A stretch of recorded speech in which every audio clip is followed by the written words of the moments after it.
ছয় নম্বরে ওয়ালা তালমিজু আনফুসাকুম, তোমরা অন্যের বদনাম করে বেরিও না।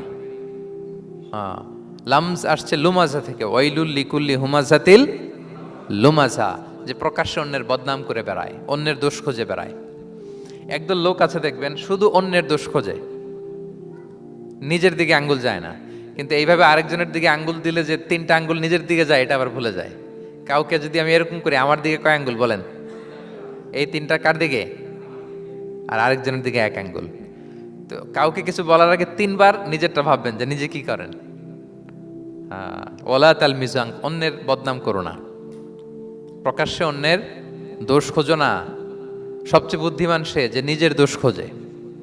নিজের সমালোচনা যে করতে পারে সেই সর্বাপেক্ষা বুদ্ধিমান। কিন্তু আমরা একদল আছি শুধু সমালোচনা, ওর এই সমস্যা, ওর এইটা, ওর ওর মানে তার দায়িত্ব হচ্ছে সবার সমস্যা বের করা। এরকম দায়িত্বপ্রাপ্ত কিছু লোক আছে না নাই? সবাই না, এগুলো থেকে আমাদের বেরিয়ে আসতে হবে। অন্যের দোষ খোঁজা বাদ দিতে হবে। দোষ খুঁজলে নিজের দোষ খুঁজতে হবে। আমরা আত্মসমালোচনা করবো। খেয়াল রাখবেন, সবচেয়ে ভালো হচ্ছে আত্মসমালোচনা। সবচেয়ে ভালো কি? তারপরে মোটামুটি ভালো হচ্ছে আলোচনা, আর সবচেয়ে খারাপ হচ্ছে সমালোচনা। কিন্তু আমরা সবচেয়ে করি বেশি কোনটা?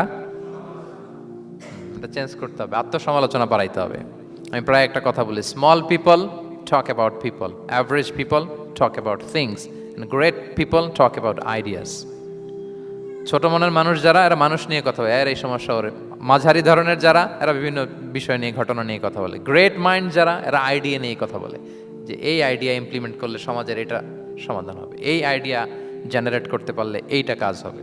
তো এখন বলেন, আপনি কি ছোট মনের মানুষ হবেন না বড় মনের? অন্যের দোষ খুঁজবো, আর তাহলে কারটা খুঁজবো? ইনশাল্লাহ বলেন সবাই। কটা গেল? আল্লাহু আল্লাহু আল্লাহ।